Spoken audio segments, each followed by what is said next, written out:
Hello दोस्तों, good morning. आज के वीडियो में हम बात करेंगे 15 ऐसी महिलाएं जिन्होंने भारत के संविधान बनाने में अपनी महत्वपूर्ण भूमिका दी है। आज इसलिए हम बात कर रहे हैं कि देखिए आज 26 नवंबर है और 26 नवंबर को संविधान दिवस मनाया जाता है। आप सब लोगों को पता है 2015 से संविधान दिवस को मनाया जा रहा है। इसके पहले इसको एक विधि दिवस के रूप में मनाया जाता था। ऑलराइट, तो आज के वीडियो में हम इन महिलाओं के बारे में इसलिए बात कर रहे हैं क्योंकि हमारी जो राष्ट्रपति है श्रीमती द्रौपदी मुर्मू जी, उन्होंने एक पॉइंट में उन्होंने अपनी बात कही कि भारत के संविधान को जब निर्मित किया जा रहा था तो ना केवल पुरुष ने बल्कि फीमेल ने भी बहुत ज़्यादा इम्पॉर्टेंट रोल प्ले किया है। So without wasting your time let's get started.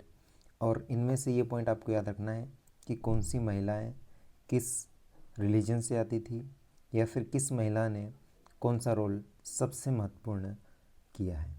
Right, यहाँ से प्रीलिम्स के लिए डायरेक्ट क्वेश्चन आ जाएगा कि बताओ कि कॉन्स्टिट्यूंट असेंबली में कौन सी एक हिंदू महिला थी या फिर कौन सी एक मुस्लिम महिला थी या फिर कौन सी एक दलित महिला थी। राइट, यूपीएससी विमेन एम्पावरमेंट को लेकर बहुत ज़्यादा काम कर रही है। तो विमेन एम्पावरमेंट से रिलेटेड जो भी हमारे फैक्चुअल स्टेटमेंट्स हैं, स्पेशली फ्रॉम द हिस्ट्री के पर्सपेक्टिव से, पॉलिटी के पर्सपेक्टिव से, या फिर इसके अलावा जो भी कोई रिवोल्ट्स हुए हैं उसके पर्सपेक्टिव से, तो वहाँ से उन लीडर्स को, स्पेशली विमेन लीडर को यूपीएससी पूछती है। वो इसलिए पूछना चाह रही है कि कहीं ना कहीं ऐसा तो नहीं भैया आप भूल गए हो उनको। राइट है, सो हम इसको समझने की कोशिश करते हैं and we will try to memorise it और definitely we have to it. Right, so देखिए 15 महिलाएं, उनकी प्रोफाइल यहाँ पर दे रखी है। राइट है, सो इन डेप्थ अकाउंट दे रखा है और जो 15 महिलाएं उनके कंट्रीब्यूशन के बारे में बात की है जिन्होंने इंडिया की जो कॉन्स्टिट्यूशन है उसके लैंडस्केप है उसको शेप किया है। जैसे कि श्रीमती, इनका नाम रखा है अम्मू स्वामीनाथन। तो ये बेसिकली एक एडवोकेट थी और इन्होंने जेंडर इक्वालिटी को लेकर बात की है भारत के संविधान में। और भारत के संविधान में जेंडर इक्वालिटी के ऊपर जो कॉन्स्टिट्यूशनल प्रोविजंस किए गए हैं उसके ऊपर इन्होंने डिबेट एंड डिस्कशन किए थे। राइट है, ताकि महिलाओं की जो राइट्स है उसको रिकॉग्नाइज़ किया जा सके। इसके बाद ये पहली महिला याद रखिएगा। दूसरी महिला है, उनका नाम है एनी मैस्करीन। अगेन ये बहुत ज़्यादा इम्पॉर्टेंट नाम है, याद रखिएगा। जो एनी मैस्करीन थी उन्होंने अपना बहुत ही इम्पॉर्टेंट रोल अदा किया था फेडरलिज़म के बारे में डिस्कशन करने के लिए और स्टेट का इंटीग्रेशन करने के लिए, ताकि हमारी जो इंडिया की यूनिटी है वो बरकरार रहे डाइवर्सिटी होते हुए भी। ऑलराइट, इसी तरह से जो हमारे पास तीसरी महिला थी वो थी बेगम कादसिया। राइट है, अब इसका प्रोनाउंसिएशन थोड़ा अलग हो सकता है, so please cooperate with me. So Begum Qudsia Aijaz Rasool, इनका पूरा नाम याद रखिएगा। अगर नहीं रहे थोड़ा बहुत तो याद रखिए कि अजाज करके था या फिर रासोल करके कोई थी महिलाएं। राइट, इस महिला ने बेसिकली सेकुलरिज्म के ऊपर ज़्यादा फोकस किया है। राइट है, और she was only the Muslim women. देखिए क्वेश्चन यहीं से बनेगा कि भारत का जब संविधान बन रहा था उस समय भारत की कॉन्स्टिट्यूंट असेंबली में या फिर कॉन्स्टिट्यूंट असेंबली में ऐसी कौन सी महिला थी जो कि मुस्लिम महिला थी, केवल और केवल। तो याद रखिएगा अजाज रासोल करके। राइट है, उन्होंने नेशनल आइडेंटिटी के ऊपर भी फोकस किया। इसी तरह से जो अगली महिला है उनका नाम मैं बताने जा रहा हूँ, 4th नंबर की है, और वो है दक्षयानी विल्यधन। ठीक है, अभी ये साउथ इंडियन का थोड़ा नाम है तो प्लीज़ कोऑपरेट विद मी, इसको याद कर लीजिएगा। दक्षिणी, राइट, विल्यधन ये फर्स्ट दलित महिला थी कॉन्स्टिट्यूंट असेंबली में।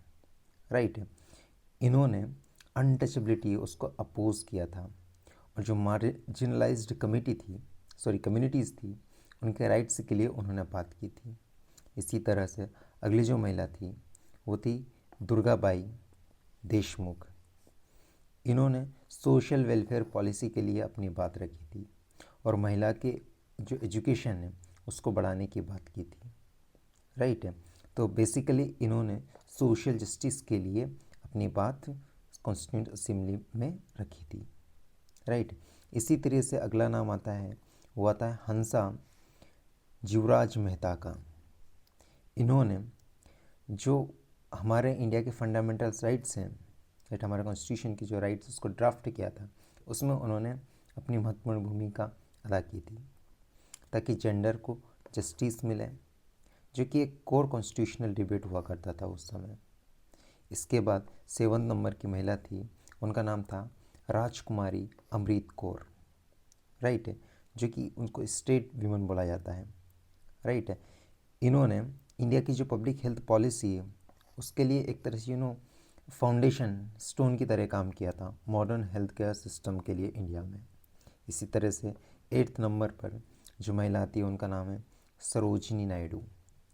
इन महिलाओं को नाइटिंगेल ऑफ इंडिया भी कहा जाता है और ये सिविल लिबर्टी के लिए बहुत ज़्यादा फेमस है। She advocated for the civil liberty, right. और हमारे जो डेमोक्रेटिक इथोस है उसके ऊपर एक उन्हें एक तरह से लॉन्ग लास्टिंग इम्पैक्ट डाला है। इसी तरह से 9 नंबर की महिला आती है, उनका नाम है श्रीमती सुचेता कृपलानी, राइट है। फिर बाद में वो फर्स्ट फीमेल मिनिस्टर भी बनी है, चीफ मिनिस्टर बनी है। ये क्वेश्चन पूछा जाता है कि भारत में उस महिला का नाम बताइए जो सबसे पहले चीफ मिनिस्टर बनी थी, तो सुचेता कृपलानी याद रखिएगा नाम, राइट है। उन्होंने लेबर राइट से संबंधित बातों के ऊपर बहुत ज़्यादा फोकस किया और गवर्नेंस सिस्टम को उन्होंने रिफॉर्म करने की बात की, राइट है। इसके बाद 10th नंबर पे आती हैं जो महिला हैं, उनका नाम है, शायद ये होगा 10th, आई थिंक 11 नंबर की होगी क्योंकि 10 नंबर की हुई होगी शायद, लेट्स सी। विजय लक्ष्मी पंडित आती है, राइट है। इन्होंने डिप्लोमेट की तरह काम किया और इंटरनेशनल कोऑपरेशन के लिए उन्होंने अपनी बात रखी, सपोर्ट करने की बात की ताकि इंडिया का जो एक ग्लोबल गवर्नेंस में रोल हो उसको ठीक तरीके से निभाया जा सके, राइट है। इसके अलावा और भी नोटेबल महिलाएं थी, उन्होंने कॉन्स्टिट्यूंट असेंबली में या फिर भारत का संविधान बन रहा था उस समय बहुत ही महत्वपूर्ण रोल अदा किया था। तो एटलीस्ट ये महिला हैं, इनका नाम तो आप याद रखिएगा क्योंकि यहाँ से कहीं ना कहीं आई फील दैट यूपीएससी में ask question from this topic because this is the most important, I would say one of the most important topic from from the polity perspective. UPSC can ask question because nowadays government of India is focusing on the women led empowerment, right, women centric governance की बात कर रही है। So as a UPSC aspirant, it's our prime responsibility to read, to understand and to mug up the important facts related to the women, right? So thank you for watching this video and have a nice day, and please remember especially ये point जो मैंने आपको बताया, right? So all the best and thank you so much, have a nice day.